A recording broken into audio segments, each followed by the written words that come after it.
Hello everyone, welcome to self grow channel. आज हम लोग एक प्रूफ के बारे में देखने वाले हैं। तो चलिए वो प्रूफ को देखते हैं। So that gravitational force between the sun and the planet is inversely proportional to the square of the distance between them. क्या बोल रहा है कि फोर्स जो होगा, ग्रेविटेशन फोर्स होगा सन और प्लैनेट के बीच में, जो क्या होगा, इन्वर्सली होगा किसका, square of distance between them. मतलब फोर्स जो लगेगा, ग्रेविटेशन फोर्स जो होगा, एफ जी मतलब क्या होगा, ग्रेविटेशन फोर्स इन्वर्सली होगा किसका, square of distance between them. जैसे हम आपको बता रहे हैं कि सन है, दिस इज प्लैनेट। प्लैनेट मान लेते हैं ये अर्थ है, ये दोनों के बीच में डिस्टेंस कितना है, आर है। तो हमको यही प्रूव करना है कि दोनों के बीच में जो फोर्स लग रहा है वो क्या है, इन्वर्सली प्रोपोर्शनल है square of distance between them. यही प्रूव करना है। तो चलिए देखते हैं। एज्यूम कर लिए कि जो प्लैनेट है वो मूव कर रहा है सन का ना इलिप्टिकल ऑर्बिट, नहीं। इलिप्टिकल ऑर्बिट में क्या होता है, ये क्या करता है, घूमता है कोई भी। लेकिन हम यहाँ पर एज्यूम कर लिए हैं, ये एजम्पशन है कि हम सर्कुलर पाथ लिए हैं। कैसा है पाथ, सर्कुलर पाथ है। और मास ऑफ प्लैनेट को मान लिए एम, और वाइटल वेलोसिटी को भी माने हैं। और आर क्या है, रेडियस है। तो आपको पता होना चाहिए कि जैसे कोई भी प्लैनेट है, कोई भी ऑब्जेक्ट है, सर्कुलर पाथ को फॉलो करता है, तो उसके उस पे सेंट्रीपिटल एक्सेलरेशन जनरेट होता है। कौन सा एक्सेलरेशन, सेंट्रीपिटल एक्सेलरेशन। जैसे कोई भी ऑब्जेक्ट को हम यदि घुमाते हैं कोई भी सर्कुलर सर्कल में, तो क्या होगा, उस पर एक्सेलरेशन जनरेट होता है, उसको क्या बोलते हैं, सेंट्रीपिटल एक्सेलरेशन। तो सेंट्रीपिटल एक्सेलरेशन बराबर कितना हो जाएगा, सेंट्रीपिटल एक्सेलरेशन, सेंट्रीपिटल एक्सेलरेशन बराबर क्या हो जाएगा यहाँ पे, v square by r. Centripetal acceleration क्या होता है, भी स्क्वायर बाई आर। भी क्या है, और वाइटल वेलोसिटी, भी वेलोसिटी प्लैनेट मूव कर रहा है सन के चारों तरफ। अब आर क्या हो गया, distance between them, sun and planet के बीच का। अब देखना है कि फोर्स कितना एक्ट करेगा इस प्लैनेट पे सन के द्वारा। Force acting on the planet of mass m. तो हम लोग जानते हैं फोर्स बराबर क्या होता है, mass into acceleration, mass into acceleration. और मास क्या है प्लैनेट का दिया हुआ है एम। एज्यूम कर लिए कि अर्थ का यहाँ पे मास कितना है, एम। और एक्सेलरेशन कितना है, सेंट्रीपिटल एक्सेलरेशन जो है भी स्क्वायर बाई आर।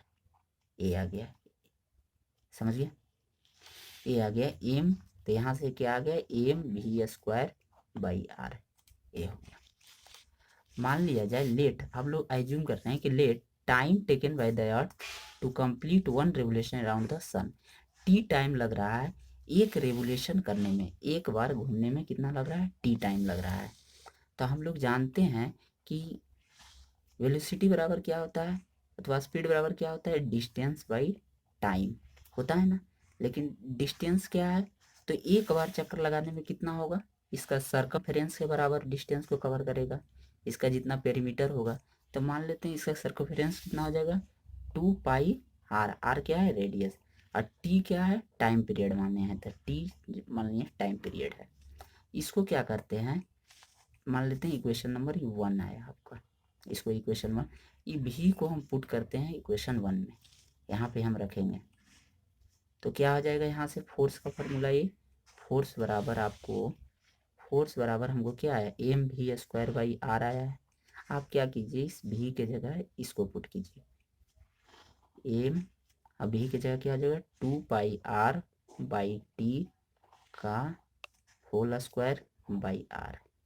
तो ये क्या आ जाएगा आपका, m 4 pi square r square T square into r. अब देखिए ये क्या होगा, आर से आर एक कैंसिल हो गया, आर से आर क्या हो गया, कैंसिल। अब बचा क्या, फोर्स बराबर 4 m पाई स्क्वायर आर टी स्क्वायर, ये बचा। अब हम लोग जानते हैं बाई केपलर्स लॉ के द्वारा, केपलर्स लॉ, केपलर ने 3 लॉ दिए थे। तो तीसरा जो लॉ था, law of period, law of period के द्वारा वो बोलता है कि कोई भी टाइम पीरियड, टाइम पीरियड जो लगेगा कोई भी प्लैनेट का, उसका क्या होगा, स्क्वायर का, ये क्या होगा, डायरेक्टली प्रोपोर्शनल होगा क्यूब का होगा, cube of semi major axis हमें जानते हैं, तो टी स्क्वायर बराबर क्या आ गया के आर क्यू। अभी टी स्क्वायर को हम यहाँ पुट कर देते हैं, तो यहाँ से क्या आ जाएगा आपका एफ बराबर 4 4 और नीचे क्या आ जाएगा 4m पाई आर, और टी स्क्वायर को क्या के आर क्यू। यहाँ से क्या हो गया एक आर यहाँ से कट गया, तो यहाँ पर 2 बच गया, तो यहाँ से क्या आ गया आपका 4m पाई स्क्वायर के आर स्क्वायर। आप यहाँ से देखिएगा 4 क्या है कांस्टेंट टर्म है, एम भी क्या है प्लैनेट का मास जो कभी चेंज नहीं होगा, पाई भी जो एक कांस्टेंट है जिसका वैल्यू 3.14 होता है, के एक कांस्टेंट होता है जो हम मानते हैं केपलर्स लॉ में, और आर क्या है आप अलग अलग प्लैनेट होगा तो अलग अलग क्या होगा रेडियस होगा सन की दूरी से, तो यहाँ से क्या होगा एफ, ये सब टर्म क्या हो गया आपको इतना सब कांस्टेंट आ गया। जब कांस्टेंट हटाएंगे तो क्या हो जाएगा inversely proportional to r square, तो फोर्स क्या हो गया inversely proportional to r square, ये आ गया आपका, यही प्रूव्ड हो गया। इससे यह साबित होता है कि कोई भी प्लैनेट है और सन है तो दोनों के बीच में जो फोर्स लगेगा इन्वर्सली प्रोपोर्शनल होता है किसका, square of distance between them. तो आज के लिए इतना ही, उम्मीद करता हूँ आपको वीडियो पसंद आया होगा, तो please like and subscribe my channel. Thank you.